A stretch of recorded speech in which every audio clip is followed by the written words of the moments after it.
পূর্ণা, পদ্মজা, খারাপ লাগছে শুনতে? না আম্মা, একস্বরে বলল দুজন। পদ্মজা বলল, পরে কি হয়েছে আম্মা? তখন অলন্দপুর থেকে 2 সপ্তাহ লাগতো রাজধানীতে চিঠি পৌঁছাতে। কলেজ ছুটির পথে হানিয়াপার চিঠি পাই। পাশে রিমঝিম ছিল। যিশু ভাইয়া সবেমাত্র এসেছেন রিমঝিমকে নিয়ে যেতে। চিঠি পড়ে জানতে পারি আব্বা হাওড়ে গিয়েছিলেন মাছ ধরতে। আব্বার পাশের নৌকায় সুজন নামের এক ছেলে ছিল। আব্বা নৌকার চেয়ে কয়েক হাত দূরে। তখন ভারী বর্ষণ হচ্ছিল, বজ্রপাত হচ্ছিল একটার পর একটা বজ্রপাত সুজনের ওপরে পড়ে। সঙ্গে সঙ্গে সুজন ঝলসে যায়।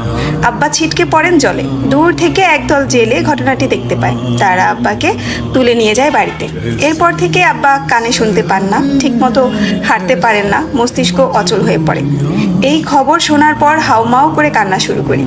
যিশু ভাই সবসময় আমার কান্না দেখে বলেন বিকেলের ট্রেনে অলন্দপুর নিয়ে যাবেন। আমি তখনও কাঁদছিলাম। একবার শুধু অলন্দপুর যেতে চাই, আব্বাকে দেখতে চাই। যদিও জানতাম অনেক দিন হয়ে গেছে এই দুর্ঘটনার। আটপাড়া পৌঁছাতে পৌঁছাতে অনেক রাত হয়ে যায়। বাড়ি এসে দেখি সদর ঘরের দরজায় তালা মারা। কেউ নেই বাড়িতে, মুরগি আর গরু ছাগল ছাড়া। বারান্দার ঘরে দরজা ছিল না, ঘরও বলা যায় না, শুধু একটা চৌকি ছিল। বড্ড ক্লান্ত ছিলাম, চৌকিতে শুয়েই ঘুমিয়ে পড়ি। ঘুম ভাঙে আমার চেঁচামেচিতে। যিশু ভাই নিজের অজান্তে আমার পাশে কখন ঘুমিয়ে পড়েন বুঝিনি। তিনি আমার মতোই ক্লান্ত ছিলেন। আমার জন্মদাত্রী মা গ্রামবাসী ডেকে চেঁচাতে থাকেন। হাতে নাতে ধরার মতো অবস্থা ছিল। অবস্থা বেগতি দেখে ভরকে যাই, কিছু বলতে পারি না। যিশু ভাই সবাইকে অনেক বোঝানোর চেষ্টা করে, কেউ বুঝেনি তখন। নিয়ম খুব কঠিন ছিল। যিশু ভাই খ্রিস্টান শুনে সবাই আরো খেপে যায়। আব্বার সামনে আমাদের দুজনের মাথা ন্যাড়া করে দিল গ্রামবাসী। কোমর সমান চুল ছিল আমার। মাথা ন্যাড়া করতে গিয়ে মাথার চামড়া ছিঁড়ে ফেলে, রক্ত আসে গল গল করে। আমার তখন হুঁশ আসে, আমাকে বাঁচাতে আসে। পারেনি, গায়ের রং কালো, তার উপর রক্তাক্ত ন্যাড়া মাথা। কি যে বিশ্রী রূপ হয়েছিল! আমি আমার একমাত্র ভরসা আব্বাকে চিৎকার করে ডেকে কেঁদেছি। আব্বা শুনেনি, আম্মার দিকে হা করে শুধু তাকিয়েছিল। যিশু ভাইয়াকে অনেক মারধর করে। সেদিন রাতেই আহত যিশু ভাইয়াকে ছুঁড়ে ফেলে আসে নদীর পাড়ে। গরুর ঘরে গোবরের উপর বেঁধে রাখে আমাকে। দূর দূরান্তর থেকে মানুষ দেখতে আসে। আমি তো তখন নিঃশ্বাসে নিঃশ্বাসে নিজের মৃত্যু কামনা করছি। একবার বাঁধন ছাড়া হলে আত্মহত্যা করব ভাবি। হাত পা ছিল, দাঁত দিয়ে নিজের হাঁটুতে বোকার মতো কামড় দিতে থাকি একটার পর একটা, যাতে মরে যাই। যেই দেখতে আসতো সেই বিশ্রী গালি দিয়ে যেত, কেউ কেউ লাথি দিয়ে যেত। রাধাপুরের হারুন রশিদ আছে না, ওনার আব্বা তো অলন্দপুরের মাতব্বর ছিলেন। ওনার গোয়ালঘরেই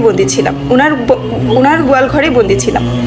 2 দিন পর আমাকে ছাড়া পেয়ে ইচ্ছে হচ্ছিল গলায় কলসি বেঁধে ছুটে গিয়ে নদীতে ঝাঁপ দিই, কিন্তু পারিনি।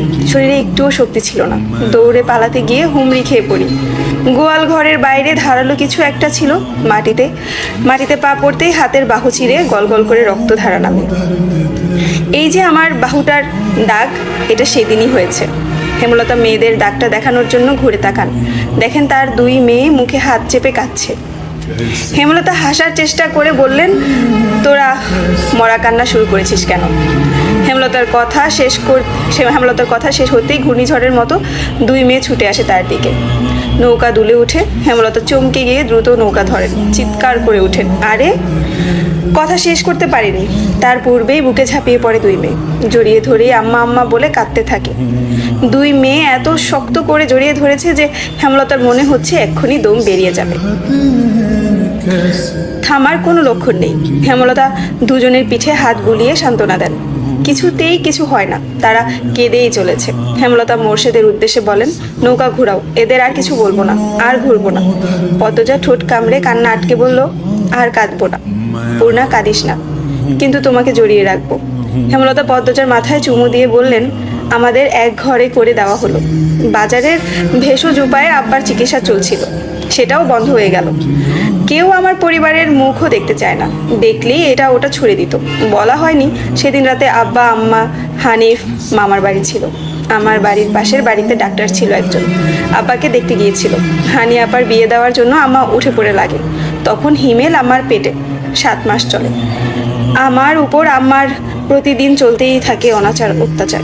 আমার জন্য পরিবার এত ক্ষতি হলো, হানিফ স্কুলে যেতে পারে না, সবাই দূর দূর করে। হানি আপার বিয়ে হয় না। আব্বার চিকিৎসা হয় না, বিপদে আপদে কেউ পাশে আসে না।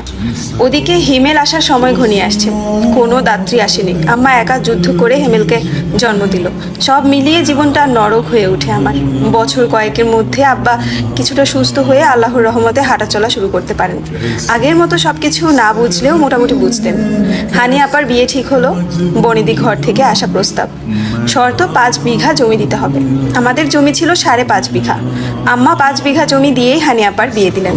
সব কিছু স্বাভাবিক হয়, যদিও মাঝে মাঝে অনেকের কথা শুনিয়েছে। এক সময় আমার বিয়ের প্রস্তাব আসে তোদের আব্বার সাথে। আমার বিয়ে হয়। বিয়ের কয়েক মাসের মধ্যে জানতে পারি তোদের আব্বার দ্বিতীয় বউ আমি। শেষ কথাটা হেমলতা মোর্শেদের দিকে তাকিয়ে বলেন। মোর্শেদ চোখের দৃষ্টি সরিয়ে নিতে নত হন। পূর্ণা খুব অবাক হয়ে মোর্শেদের দিকে তাকান। হেমলতা পূর্ণাকে নিজের দিকে ফিরিয়ে বলেন, আব্বাকে ভুল বুঝিস না মা, ভালোবাসার উপর কিছু নেই। ভালোবেসে লুকিয়ে বিয়ে করেছিল, কিন্তু আমাকে জানতে দেয়নি। একসময় বিরক্ত হয়ে অনেক মারধর করে, ভীষণ বদমেজাজি আর জেদি ছিল তোদের আব্বা। জোর করে তোদের দাদা বিয়ে করিয়েছেন, তাই রাগ মেটাতে আমার উপর। আচ্ছা বাদ দে সেসব কথা।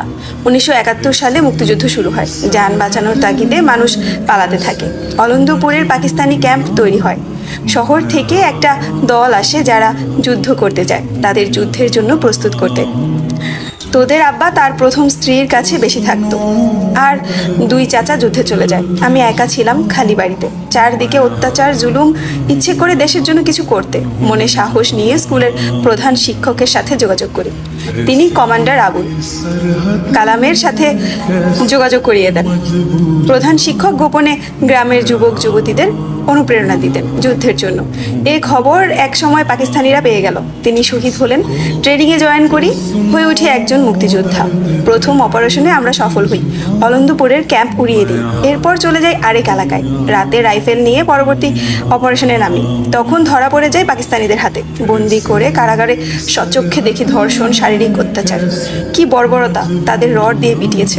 পিঠের দাগগুলো এখনো আছে। আরো কয়েকদিন থাকলে হয়তো আমিও ধর্ষণ হতাম। তার আগেই আবুল কালামের বুদ্ধির কাছে হেরে গেল তারা। ফেরার আগে চোখ বন্ধ করে এক নিঃশ্বাসে 2 জনকে ছুরি দিয়ে মৃত্যুর দুয়ারে পাঠিয়ে আসি। হ্যালো।